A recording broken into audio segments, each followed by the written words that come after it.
Hey, what's up YouTube? Spawny here.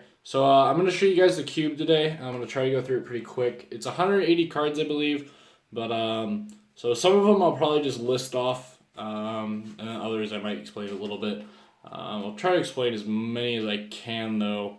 But yeah, so without further ado, let's get into the cube. Oh, and if you guys stick around to the end of the video, I'll have a little announcement for you. Gene Warpwolf, 2000 beater. Same thing with Alexandrite Dragon. Spirit Reaper. Overall, just a pretty good card. Block stuff. DD Warrior Lady, because it has utility with like banishing cards and whatnot. Tsukiyomi, just because Book of Mooning things is good. Zephyros, Dark Monster, bounce its face up stuff back to summon itself. Overall, it's a pretty decent card. Let's put those up there. Chaos Sorcerer, because we do play a lot of Light and Dark, so it's easy to get out. Card D, because drawing cards is good. Goblin Attack Force, because it runs over big things. Goblin Bird, because it can summon another monster as well. DD Assailant, this card's good because it has utility with like banishing stuff. Sometimes if you can't get over something, you can ram this into it to get over it that way. Breaker the Magical Warrior. Yeah, just pop back row, you know. Ashura Priest, because this gets over multiple monsters at once. Card Trooper, because it goes up to 19, kills things, and then replaces itself when it dies. Vanity's Fiend, this card's not as good as you think it is, just because there's a lot more normal summonable outs to this card in the cube, so just one of it is fine. Wing Kribo, because it can do things like, you know, making you live. Witch, because generic searchers are good. Battle Fader, because living is good. Spirit of the Fall Wind. We do play a decent amount of targets for this. Cards like Magician of Faith and Raiko are targets, so it was worth putting in there. Destiny Road Disc Commander, if you like Premature Burial or Crawl the Haunted Disc back, it's a +2. Magician of Faith, those recycling spells is really good. Rainbow Kribo, because it's like another Battle Fader-esque card. Magical Merchant, because it allows you to dig for spells and traps, so it's alright. Spell Striker, because it's a free summon, and it can swing directly. Pitch Black Warwolf, because they can turn off your opponent's traps in the battle phase, so it's a pretty good card. Neospatian Grand Mole, because it can bounce things back. Penguin Soldier, same thing, except it's a bit slower than Grand. Well, not yes and no. It's like it bounces 2 cards back versus where Grand Mole bounces 1, so it's a pretty good card though. Sometimes it can catch your opponent by surprise too. Parsheth, if you establish this and your opponent can't out it for a little bit, this card's really good. Just because you can keep netting advantage off killing things. BLS, it's just another really big chaos monster, and I think it's the strongest monster in the cube. Sangan, yeah, generic searcher. Spear Dragon, this does piercing damage, so it's pretty good. Beast King Barbaros, because it can get really big if you like Chalice it or Skill Drain under it, so. And then Traptrix Vermilion, just because searching for your trap holes is good. Stellar Knight Rigel, because he can get big and get over big things. Thunder King is still a solid turn 1 play, so it's a good card, and it's a light. Cyber Valley, because stopping attacks is good. Demok, pre-errata Demok's retarded, just being able to like, get back Graceful Charity, Delinquent Duo, Snatch Steal, all those powerful spell cards. Snowman Eater, because it destroys something. Doom Caliber Knight.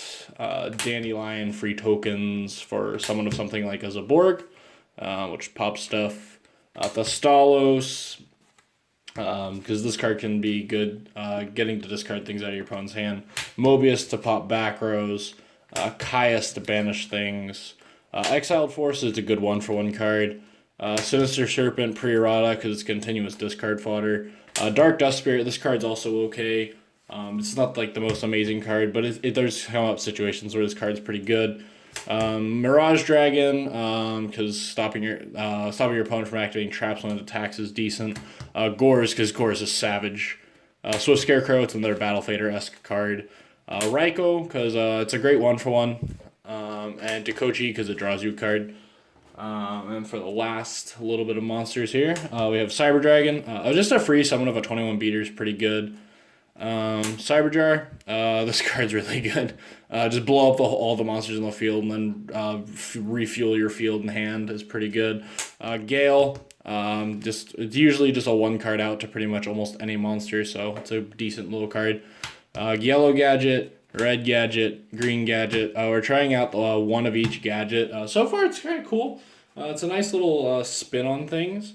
Can't really say if we'll keep it or not, but it's for right now. Me and my friends are kind of liking it. Fire and ice hand, just because worst case scenario, they're 1-for-1s even if you don't get both, and if you get both, well, you can just do dumb things.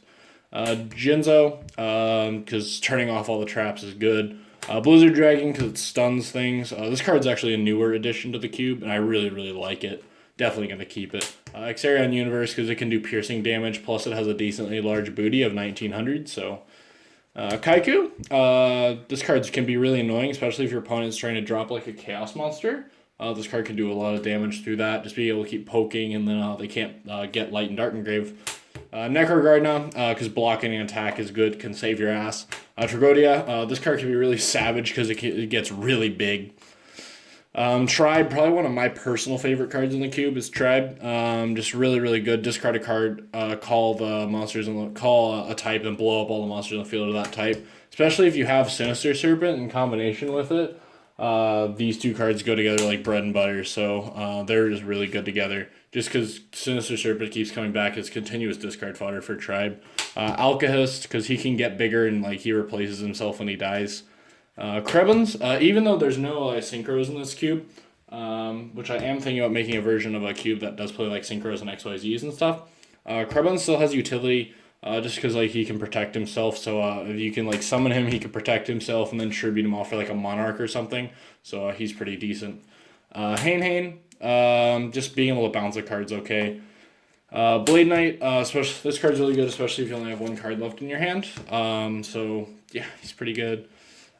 Plus he gets like a 2000 beater when you only have one card in your hand as well. Other than that, he's just a 1600. He's a warrior, so he's searchable through Rhoda, and he's a light. Ryza, spin stuff back. Morphing Jar, this card is really good. Just being able to discard your, both making your opponent discard their entire hand as well as yours, and then just draw 5, just resets both of your hands. And then the last monster is Donzalug, because poking cards out of the hand is pretty good. So that's all the monsters. Yeah, there's a lot of them. But so we're going to go on to the spells now. First spell we have is Soul Charge. This card should need no introduction. Hand Destruction, just generic draw power. Soul Exchange, because tributing your opponent's monsters is good. One Day, because it can save you for a turn. Mallet, sometimes you'll need like a mini mulligan, so it's pretty good. Drag Down, this card just allows you to like get free information about your opponent's hand, and then get rid of a card, so just free information is always nice. Dark Hole, it's a board wipe. Mage Power, because you can make things get ridiculously big. Feather Duster, because blowing away all the back rows is fun. Kaiser Coliseum, because you can set up stupid like locks with it. Make it really hard for your opponent to get over a big monster. Back to Square One. This is not one of my favorite cards in the queue, but it's okay. Just being able to put something back on the top of the deck's okay. Brain Control. Being able to take your opponent's monster is good. Mind Control, same thing except a weaker Brain Control. Except you can take face down, so you can take like your opponent's face down, Magician of Faith, flip it, and then use the effect for yourself. Econ, just another like Brain Control, Mind Control-esque card that also has like a defensive utility where you can just put something in defense. Storm, same principle as Feather Duster. Charity, because broken draw power. Trunade, same principle as Feather Duster, Storm, except it doesn't destroy things. Chalice, boosting your monster, and plus you can like negate like the effect of like a Demok or a Monarch, so that's kind of cool. Snatch Steal is probably one of the most broken cards in the game. If you played back in the January 2015 format to April, you should know why that card is banned. Cold Wave, just being able to put this out is pretty good, especially if you're like gonna go for game that turn. You just activate this at the start of your turn, summon your Demok or whatever, and just push for game. Change of Heart, this card's banned for a reason. It's stupid. Creature Swap. Yeah, just being able to like give your opponent like a Sinister Serpent and take like their Monarch or whatever, and then kill your Serpent, goes to your graveyard, and then you get it back next turn is really good. Reload, another just mulligan-esque card. Bait Doll, this card's kind of fun. Pot of Greed, should need an introduction. Allure, there's a bunch of darks, so why not? Lightning Vortex, it's just another board wipe-esque card. Delinquent Duo, this card's stupid if you open it, so very, very good card, very powerful spell. Smashing Ground, just a great 1-for-1. Crossout, yeah, just, another 1-for-1 card that does things. So, Upstart, generic draw power. Space, that should need no introduction. Stony Vac, Recycle a Spell. Shallow Grave, I don't really like this card, but it's in there for right now. It might come out for something else, though. Giving both players a monster is okay, I guess. Rhoda, because we do play a lot of targets for it. Lance, protection. It has defensive utility, offensive utility, and protection, so it's pretty good. Avarice, this card's really good. Recycle all your stuff. Confiscation, free information about your opponent's hand and getting to disrupt their hand is pretty good. Same thing with Forceful Sentry. Scapegoat, defense. Dark World Dealings, just draw power. Duality, just getting to take a card is pretty good. Reasoning, always call 4. Monarch Stormforce, same principle. It's a better soul exchange. Shrink, just has offensive and defensive purposes. It's a trap that's not a trap. Premature Burial, because this card can just get back stuff. Regeki, should need no introduction. My Body's a shield. This card just can protect your stuff, so it's pretty good. Swords Revealing Light, for when you have nothing else, you can just activate this and buy yourself some time. Card Destruction. I don't know if I said that right or not. Yeah, Card Destruction is what I should have said. Just being able to like dump out both players' hands and start again. Book of Moon, very good card. Again, it's a trap that's not a trap. Monster Reborn, probably the most famous card in the game. And the last spell is Mirage of Nightmare. This card isn't really as good as you think, so we're considering taking this card out. That's the spells. On to the trap cards. Imperial Order, probably the best floodgate to ever hit the game because you can turn it off whenever it's inconvenient for you. Malfunction, if you malfunction a warring, you're god. Wall of Revealing Light, this card's okay. Can save your ass sometimes. Magic Drain, pretty good card, negating a spell, or making your opponent go -2 or go -1 to get around it. Scrap Iron Scarecrow, because continuous attack blocks. Metal Reflect Slime, because it's a 3,000 booty. Goes in Match, this card can be annoying at times. Time Seal, your opponent skips your next draw phase, not a bad card. Half or Nothing, this card makes your opponent either choose to end their battle phase or half all their attack of all the monsters on their field, so it's a decent little card. Ceasefire, just burn damage. Jar Greed, it's a nice 1-for-1. Trap Stun, turn off all the traps. Pinpoint Guard, it's like a Call the Haunted-esque card, except it like gives the monster protection. Dark Bribe, negation, Yada, same principle as Jar. Sakuretsu Armor, it's just a defensive trap that destroys things. Thunder Ruler, because it can save you for a turn. Skull Successor, this card can pump your monster by 400 when you activate on field, and you can banish from the grave to pump it by 800, so it's a decent little card. Bottomless, D-Prison, Wing Blast, Magic Jammer, negation, more burn damage from Secret Barrel. Solemn Warning, it's a pretty good card. Breakthrough Skill, just double negation. One from field, one from grave. Magic Cylinder, just this card can be really savage at times too. Wabaku, because it can defend your entire field. Torrential, good card. Draining Shield, just defense and gain life points back. Threatening Roar, same principle as Wabaku. Reckless Greed, draw power. Call the Haunted, defense draw. This card's pretty cool. Just being able to stop all the damage and get a draw of it's pretty good. Rivalry. This card can be clutch at times. Negate attack. Stop all the attacks in the battle phase. Pretty good. 7 tools. Decree. Skill drain. This card's a double-edged sword. It's really good if you have Barbaros though. Fetish Chain, Dust Tornado, just more back row destruction. Zing Zang Hu. Pretty good card. Just doing a stun 2 back row is nice sometimes. Oppression, this card's really good. Pretty good card. Just being able to stop all the special summons is good. Mirror Force, this is probably the most famous trap in Yu-Gi-Oh! Ring of Destruction, pre-errata, so you can still ring for game. You can still attack and then ring. Solemn Judgment, Old Man saying no. Kunai with Chain. Pretty good card. Had just being able to bump your monster by 500 and then change something in defense, or just do one is pretty good. Trap Hole, searchable through Vermilio, plus just stops a normal summon. And the cube. There's a lot more normal summons. Malcat. This card can be savage when your opponent doesn't see it coming. Mind Crush. Sometimes your opponent goes like with a Grand Mole bounce, and you can just Mind Crush the Grand Mole. It's pretty good, so you don't have to worry about the Grand Mole again that way. Compulse. Just a great 1-for-1. Drowning Mirror Force. This card is savage. They go to attack for game. You flip the Drowning, and they're just like, well, fuck. They lose their entire field and goes back into the deck.